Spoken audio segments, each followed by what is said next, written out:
찬송가 우리 432장, 찬송가 432장 찬양합니다.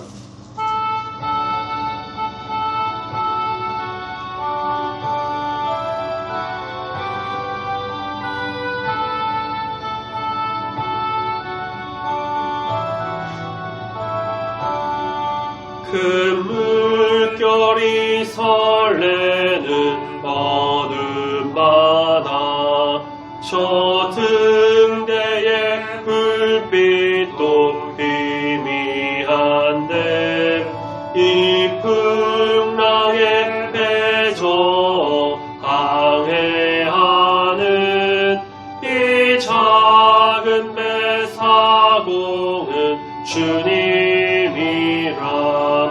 나 두려움 없네, 두려움 없도다. 주 예수님 늘 깨어 계시도다. 이 극유한 바다를 다 지나면 저 소망의 나라에 이르리라. 큰 풍랑이 이 배를 위협하며 저 깊은 물이 벌려 달려드나 이 바다에 노저 항해하는 이 작은 배 사공은 주님이라. 나 두려움 없네, 두려움 없도다. 주 예수님 늘 깨어 계시도다. 이 극유한 바다를 다 지나면 저 소망의 나라에 이르리라. 큰 소리로 물결을 명하시면 이 바다는 고요히 잠자리라. 저 동력이 환하게 밝아올 때 나 주 함께 이 바다 건너가리. 나 두려움 없네, 두려움 없도다. 주 예수님 늘 깨어 계시도다. 이 극유한 바다를 다 지나면 저 소망의 나라에 이르리라. 아멘. 사도신경으로 신앙 고백 드리겠습니다. 전능하사 천지를 만드신 하나님 아버지를 내가 믿사오며 그 외아들 우리 주 예수 그리스도를 믿사오니 이는 성령으로 잉태하사 동정녀 마리아에게 나시고 본디오 빌라도에게 고난을 받으사 십자가에 못 박혀 죽으시고 장사한 지 사흘 만에 죽은 자 가운데서 다시 살아나시며 하늘에 오르사 전능하신 하나님 우편에 앉아 계시다가 저리로서 산자와 죽은 자를 심판하러 오시리라. 성령을 믿사오며 거룩한 공예와 성도가 서로 교통하는 것과 죄를 사하여 주시는 것과 몸이 다시 사는 것과 영원히 사는 것을 믿사옵나이다. 아멘. 하나님 말씀 우리 마태복음 13장 36절부터 43절까지의 말씀을 같이 보겠습니다. 신약성경 22페이지쯤에 있습니다. 마태복음 13장 36절부터 43절까지의 말씀. 우리 말씀을 다 찾으셨으면 한 목소리로 천천히 같이 읽겠습니다. 36절부터 같이 읽습니다. 이에 예수께서 무리를 떠나사 집에 들어가시니 제자들이 나와 이르되 밭의 가라지의 비유를 우리에게 설명하여 주소서. 대답하여 이르시되 좋은 씨를 뿌리는 이는 인자요 밭은 세상이요 좋은 씨는 천국의 아들들이요 가라지는 악한 자의 아들들이요 가라지를 뿌린 원수는 마귀요 추수 때는 세상 끝이요 추수꾼은 천사들이니 그런즉 가라지를 거두어 불에 사르는 것 같이 세상 끝에도 그러하리라. 인자가 그 천사들을 보내리니 그들이 그 나라에서 모든 넘어지게 하는 것과 또 불법을 행하는 자들을 거두어내어 풀무불에 던져 넣으리니 거기서 울며 이를 갈게 되리라. 그때의 의인들은 자기 아버지의 나라에서 해와 같이 빛나리라. 귀 있는 자는 들으라. 아멘. 우리 예수님께서 제자들과 군중들 앞에서 네 종류의 비유, 오늘 말씀 읽은 바로 앞전까지 네 종류의 비유, 처음에 이제 씨 뿌리는 자의 비유, 그리고 가라지 비유, 그리고 짧지만 겨자씨 비유, 누룩 비유, 이렇게 네 비유의 말씀을 통해서 천국 복음을 전파하십니다. 그리고 그 다음에 잠시 무리를 떠나서 36절에 보니까 집에 이제 들어가시는데, 그때에 이제 같이 있던 제자들이 와서 예수님, 그 비유가 특히 이제 가라지 비유가 무슨 뜻이었습니까? 라고 이제 물어보죠.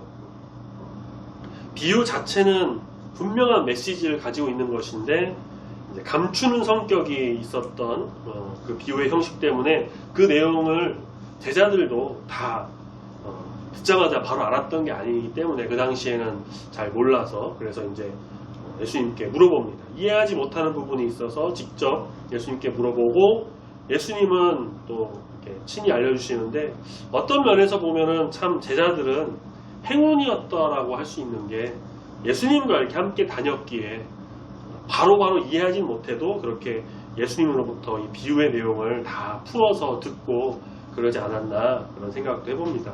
자, 가라지 비유를 우리가 지난주 말씀에서 한번 봤는데요. 어떤 비유였는지를 간략하게 다시 짚어보면요. 천국은 이제 좋은 씨를 자기 밭에 뿌린 사람과 같은데, 그 사람들이 이제 잘 때 원수가 와서 그 밭에 가라지를 덧뿌리고 갑니다. 시간이 지나고 싹이 나서 결실할 때 보니까 가라지가 보여요. 그러자 그 집 주인의 종들이 말하기를, 주인이요, 밭에 좋은 씨를 분명히 뿌렸는데 가라지가 어디서 이렇게 나버렸습니다. 어떻게 합니까? 이게 뭡니까? 주인은 원수들이 와서 그렇게 한 모양이다 라고 합니다. 그래서 종들은 그럼 가라지를 다 뽑아버립시다, 그렇게 우리에게 허락해 주세요 라고 하니까, 주인은 그렇게 하지 말고, 왜냐하면 가라지를 뽑다가 곡식까지 같이 뽑을지 모르니까 그냥 차라리 다 자랄 때까지 뒀다가 추수할 때 추수꾼에게 일러서 가라지를 먼저 뽑아 걷어서 불사르게 단으로 묶고 곡식은 따로 곡간에 넣겠다라고 이렇게 말씀하신 내용이 우리가 봤던 지난 말씀인데, 앞 13장 앞부분의 말씀이죠. 예수님께서는 이전 비유들에 설명하셨던 것처럼 가라지 비유의 의미를 묻는 제자들에게도 굉장히 자세하게 설명해 주십니다. 예수님 이제 37절에 보니까 하나하나씩 다 알려주시죠. 좋은 씨를 뿌리는 자는 자신을 가르치는, 예수님을 가리키는 인자다라고 말씀하시고요. 그래서 이제 이 비유가 자신의 천국 복음 사역을 반영하고 있다라는 것을 분명하게 밝히십니다. 그리고 이어서 38절에 밭은 세상, 좋은 씨는 예수님께서 선택한 천국의 아들들. 가라지는 누굽니까? 가라지는 이제 마귀가 선택한 악한 자들의 아들들. 그렇게 묘사함으로써 예수님의 사역에 대한 응답 여부에 따라서, 즉 예수님을 믿고 따르는 제자들과 또 그렇지 않고 예수님의 말씀을 거부하고 예수님께 도전하는 이 반대 세력들, 이렇게 나누어진다라는 것을 분명하게 밝히세요. 자, 추수하는 그때는 세상 끝이고, 추수꾼은 이제 천사라고 말씀하시죠. 예수님께서 인자의 그 영광을 가지고 심판자로 오는 세상 끝날 마지막 때, 그 재림의 때이죠. 그때에는 이 천국의 아들들로 불리는 제자들과 또 믿는 자들, 예수님을 따르는 자들, 그들은 하나님 나라에서 43절, 그때 의인들은 자기 아버지 나라에서 해와 같이 빛나게 된다. 그래서 정말 영광스러운 그런 자리에 들어가겠지만, 반면 예수님을 거부하는 악한 자들, 이 가라지와 같은 자들, 별로 뭐 이렇게 어떤 효과도 없고 어떠한 열매도 없고 별로 이렇게 이익도 없는, 남는 것도 없는 그런 가라지 같은 그런 자들, 42절, 풀무불과 같은 지옥에서 영원한 형벌을 받을 것이다 라고 말씀하십니다. 아주 명확하게 밝히십니다. 그렇게 이 비유에 대한 설명과 풀이의 말씀이 종종 있었지만, 이렇게 가라지 비유의 풀이처럼 자세하게 하나하나씩 짚어서 딱 설명해 주신 내용이 거의 없을 정도로 예수님께서는 제자들에게 이 가라지 비유에 대해서 아주 친절하고 정확하게 알려주시죠. 예수님의 가라지 비유의 해석에서 예수님께서 선포하시는 이 하나님의 나라는 사랑과 은혜만이 있는 그런 나라가 아니라, 예수님을 거부하는 자에게는 마지막 그날에 심판, 아주 무서운 심판도 임한다는 공의의 나라, 정의가 있는 나라다라는 것도 우리가 알 수 있습니다. 그러므로 우리는 현재 살고 있는 세상에서 정말 의로운 사람들, 믿는 자들이, 우리 성도들이 때때로 고난을 당하기도 하고, 어떻게 보면 또 악한 불신자들, 안 믿는 자들, 그런 사람들이 뭐 더 잘되고 막 돈도 많이 벌고 득세한다, 그런 거를 보고도요, 우리가 사실 낙담할 필요가 전혀 없습니다. 물론 좀 더 편하고 좀 더 좋은 환경에서 살면 좋고, 좀 그런 남들이 부러울 때도 있긴 하죠. 저 역시 마찬가지로 인간적인 마음이 있다 보니까 그런 생각이 가끔 들 때가 있지만, 하지만 우리가 그럴 필요가 전혀 없는 것이, 믿는 자에게는 영원한 축복의 나라, 하나님께서 해같이 빛나게 하신다는 그 나라가 반드시 기다리고 있지만, 악한 자들에게는 어떻습니까? 무서운 지옥 형벌이 그들을 기다리고 있다는 것입니다. 근데 이것을 믿지 못하고 자기 그냥 현세의 삶에서 모든 걸 누리고 잘되기 원하는 사람들, 결국 하나님을 믿지 않고 세상의 것을 탐하고 세상 욕심을 가지고 살다가 마지막에는 어떻게 됩니까?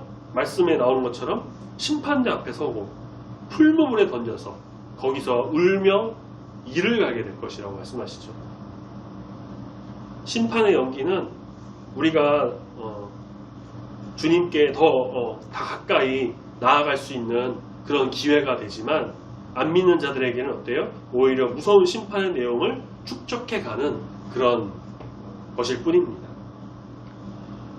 곡식에 가라지가 같이 자랐던 것처럼 우리가 세상을 살 때에는 이 가라지와 같은 불신자, 또 방해하는 자들, 사탄의 어떤 속임에 넘어간 사람들, 그런 모든 자들과 함께 살아가게 됩니다.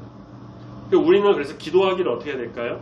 가라지로 인해서 내가 더 이상 자라지 못하거나 힘을 잃거나 쓰러지는 그것이 아니라, 똑같이 가라지처럼 되는 게 아니라, 그 안에서 참고 견뎌서 끝까지 뜻을 위해서 힘을 다하도록 인도하심을 간구하고 기도해야 한다는 것이죠. 또 가라지는 우리를 유혹해서 곡식이 아닌 가라지의 삶을 살도록 이끌어갈 것인데, 우리 주님께서는 좋은 씨를 뿌려서 우리가 좋은 길로 가게 되고 좋은 자가 되고 믿는 자로서 쭉 가서 하나님 찬양하기를 원하시는데, 이 가라지에 의해 넘어지는 자는 결국 뽑혀서 똑같이 그런 심판을 받게 된다는 것을 꼭 기억해서, 그러니 우리는 먼저 어떻게 될까요?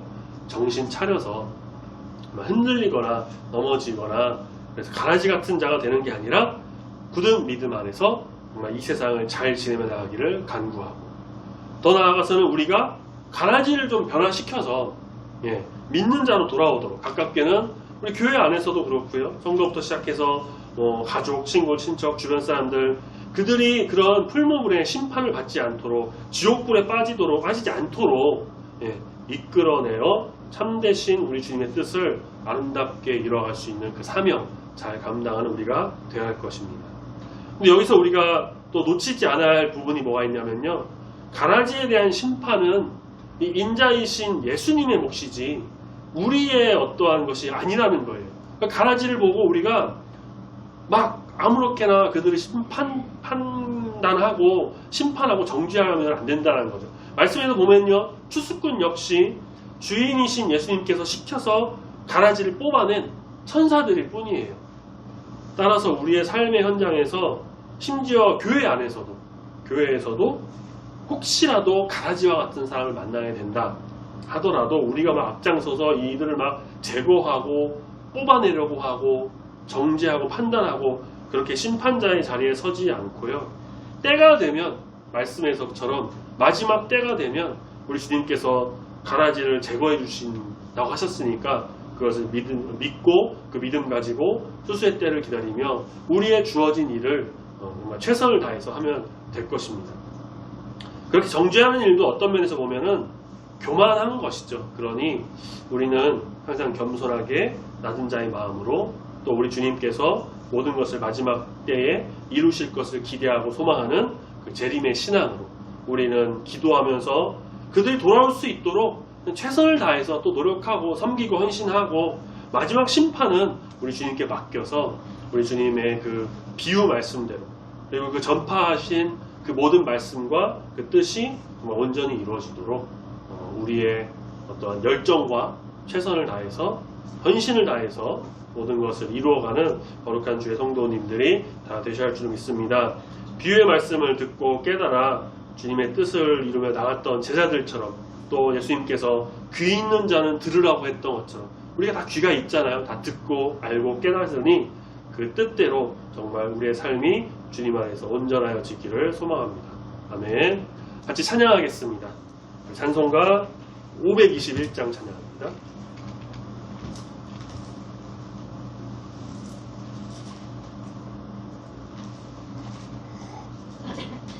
찬송가 521장입니다.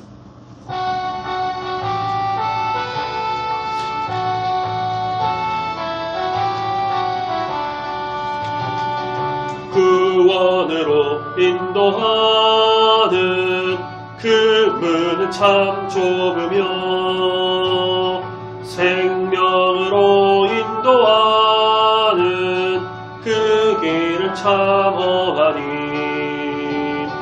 우리 몸에 지워있는 그 더러운 죄짐을 하나 없이 벗어놓고 힘써서 들어갑시다. 구원으로 인도하는 그 좁은 문 들어가 영생으로 인도하는 그 생명길 갑시다. 이 세상에 많은 사람 그 문으로 들어가 넓은 길로 갈지라도 멸망으로 끝나니 세상 어떤 부귀영화 모두 내어버리고 주의 말씀 순종하여 그 생명길로 갑시다. 구원으로 인도하는 그 좁은 문 들어가 영생으로 인도하는 그 생명길 갑시다. 구원의 문 열렸으니 주의 공로 힘입어 주저 말고 들어가서 생명길로 갑시다. 구원의 문 닫힌 후에 들어가고 싶으나 한 번 닫힌 구원의 문 또 열려지지 않으리. 구원으로 인도하는 그 좁은 문 들어가 영생으로 인도하는 그 생명길 갑시다.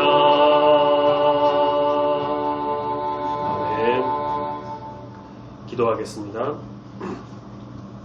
사랑의 하나님 아버지, 감사합니다. 가라지 비유의 해석과 또 설명을 통해 우리가 알지 못했던 주님의 뜻을 깨닫도록 인도해 주시니 주님 감사합니다. 주님, 우리가 사는 이 세상 밭처럼 좋은 곡식도 있지만 흙도 있고 불순물도 있고 가라지와 같이 방해하는 것들도 많은 이 세상을 우리가 살아갈 때 우리가 참 여러 유혹과 위험 속에서 흔들려 넘어질 수도 있지만 그 가운데 굳건히 설 수 있는 것은 오직 우리 주님의 은혜, 주님의 인도하심인 줄로 믿습니다. 세상의 다른 어떤 것이 아닌, 또 내 힘과 내 의지가 아닌 오직 주님만을 의지하고 신뢰함으로 이 험한 세상, 악한 세상 이겨나가는 주의 백성이 다 되도록 붙들어 인도하여 주시옵소서. 그래서 정말 주님의 그 신실하신 뜻을 세워나가는 귀한 사명 잘 감당하기를 소망합니다. 다른 사람을 비판하고 정죄하고 판단하는 것이 아니라 마지막 때에는 우리 주님께서 가라지를 따로 묶어 태우는 것처럼 심판하실 것을 믿사오니 우리는 우리의 믿음을 잘 지키고 우리 주변의 사람들, 성도, 가족, 또 친구, 친척 등을 위해서 기도하고 그들에게 복음을 전함으로 이 가라지와 같은 삶을 사는 것이 아닌 정말 좋은 곡식으로 남아 아름다운 천국 백성이 다 되기를 소망합니다. 주님, 우리의 삶도 붙들어 주시고 담대함과 믿음도 허락하여 주시고 말씀대로 온전히 살아가는, 그래서 복음을 잘 전하는 귀한 주의 자녀들이 다 되도록 붙드시고 인도하여 주시옵소서. 주님 감사합니다. 추운 날씨 가운데도 건강을 지켜주시고 어디를 가든지 보호하시고 안전을 지켜주시고 특별히 눈이 또 예보되어 있는데 가는 길 오는 길 미끄럽지 않도록 항상 우리 주님께서 동행하여 주셔서 정말 주님의 귀한 삶을 살아가는 우리 모두가 되도록 붙들어 인도하여 주시옵소서. 감사드리며 거룩하신 예수님의 이름으로 기도드립니다. 아멘. 하늘에 계신 우리 아버지여, 이름이 거룩히 여김을 받으시오며 나라가 임하시오며 뜻이 하늘에서 이루어진 것 같이 땅에서도 이루어지이다. 오늘날 우리에게 일용할 양식을 주옵시고 우리가 우리에게 죄 지은 자를 사하여 준 것 같이 우리 죄를 사하여 주옵시고 우리를 시험에 들게 하지 마옵시고 다만 악에서 구하옵소서. 대개 나라와 권세와 영광이 아버지께 영원히 있사옵나이다. 아멘.